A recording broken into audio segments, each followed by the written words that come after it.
Morning class 11 हम पढ़ रहे थे महाजनी सभ्यता। महाजनी सभ्यता मुंशी प्रेमचंद का लिखा गया एक विचारणात्मक निबंध है।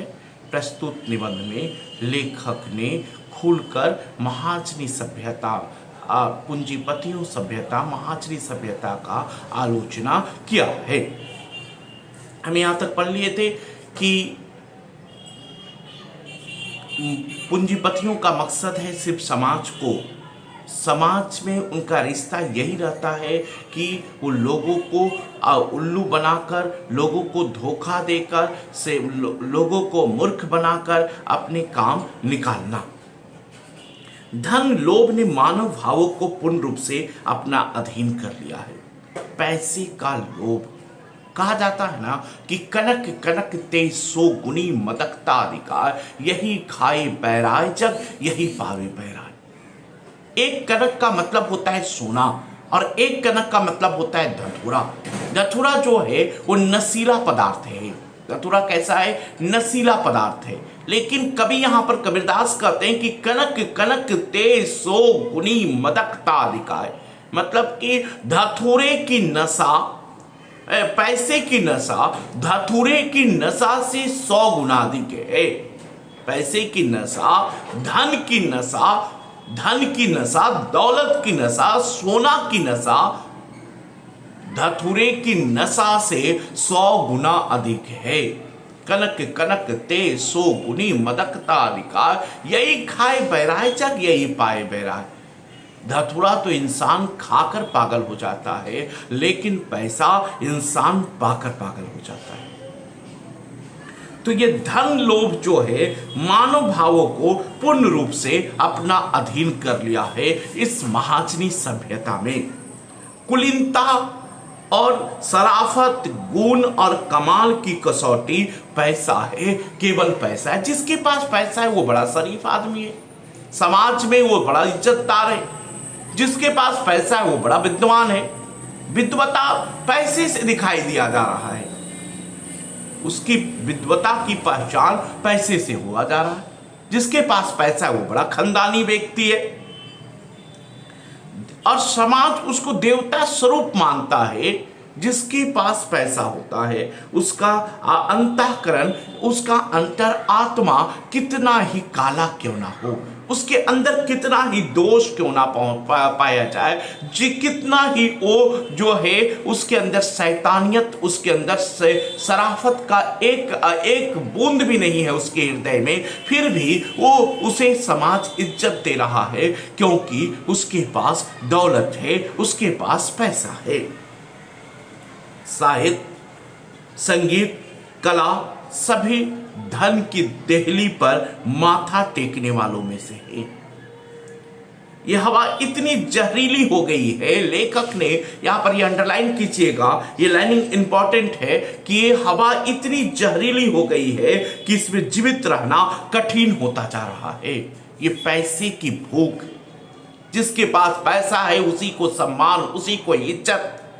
ये हवा, ये एक ऐसी हवा है ना, अगर समाज में अगर इज्जत पाना है, सोसाइटी में अगर इज्जत पाना है तो हमको पैसा कमाना होगा। सोसाइटी में अगर पहचान बनाना है तो पैसा कमाना होगा।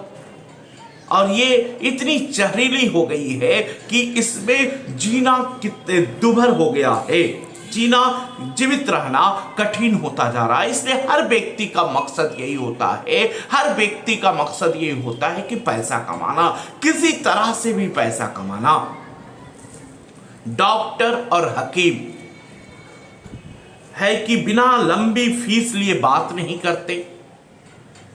वकील और बैरिस्टर है कि मिनटों में असरफियों से तौलते हैं।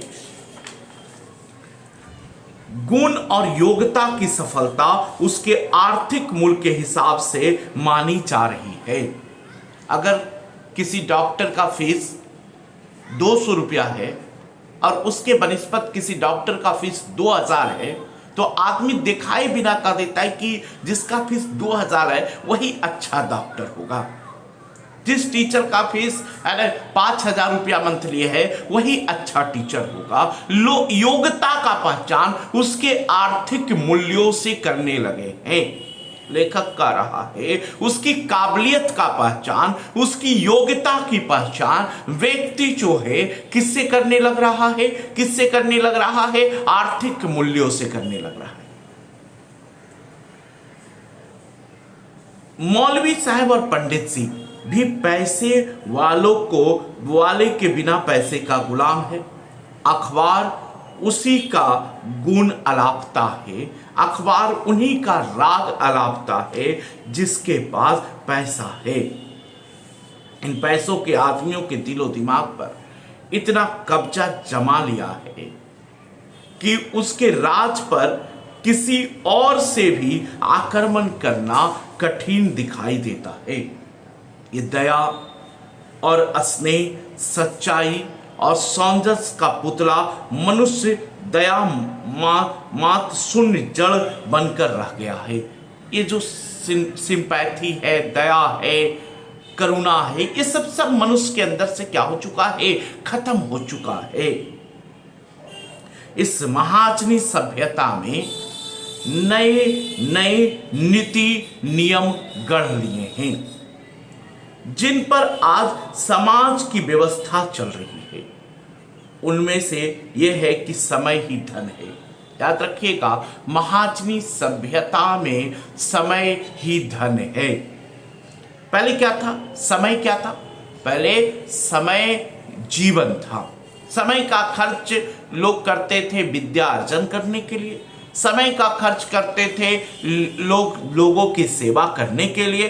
अभी समय का खर्च करते हैं धन कमाने के लिए, पैसा कमाने के लिए, दौलत कमाने के लिए। उनमें से अब इनका सबसे बड़ा सदुपयोग पैसा कमाना है। डॉक्टर साहेब हाथ मरीज के नब्ज पर रखते हैं और निगाह घड़ी की सुई पर होती है।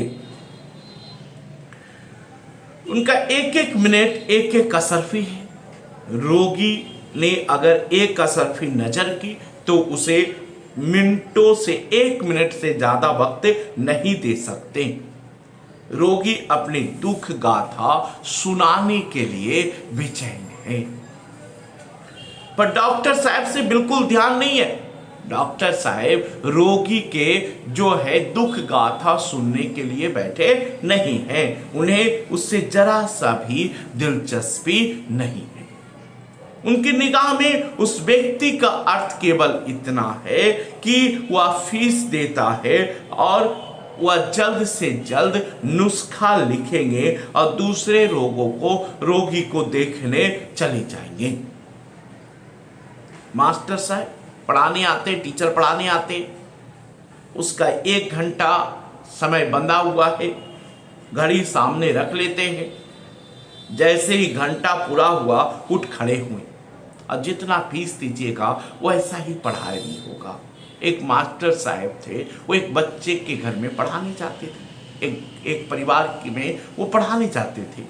मास्टर साहब डेली जाते थे तो सिखाते थे, बोलो बेटा CAT, कैट मतलब कुत्ते, बिल्ली, कैट मतलब बिल्ली। एक दिन उसके घर में बड़ा मेहमान आए हुए थे, बहुत लोग आए हुए थे। मास्टर साहब सिखाने लगे, बोलो बेटा CAT, कैट मतलब कुत्ता, कैट मतलब कुत्ता। अब मेहमान जो था उसने कहा, क्या मास्टर साहब क्या सिखा रहे हैं? CAT, कैट मतलब कुत्ता सिखा रहे हैं। तो मास्टर साहब ने कहा कि इतने कम फीस में बच्चा जो है CAT, कैट मतलब बिल्ली नहीं सीखेगा।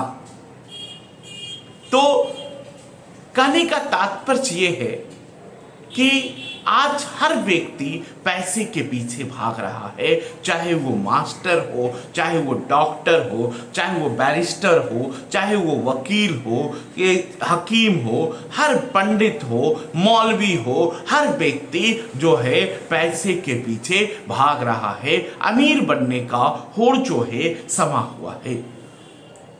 लड़के का सबक अधूरा रह गया है तो रह जाए। मास्टर साहब का टाइम हुआ, वो चले गए।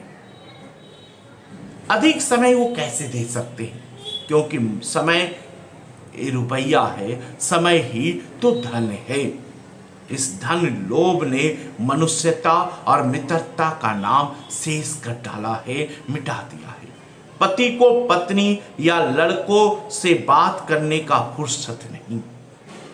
मित्र और संबंधी किस गिनती में है? जितनी देर वो बातें करेंगे उतनी देर में तो वो कुछ कमा लेंगे। कुछ समय कमा लेना ही जीवन की सार्थकता है, शेष सब कुछ समय नाश है। किस बिना खाए पिए काम नहीं चलता, नहीं तो बेचारा इतना लाचार है, कितना समय नष्ट करना ही पड़ता है, लेखक ने कहा है। तो आज इतना तक ही रहने देते हैं, फिर हम नेक्स्ट क्लास में इसको पढ़ेंगे। ये लंबा चैप्टर है, उसको थोड़ा ख़त्म करने में टाइम लगेगा। धन्यवाद।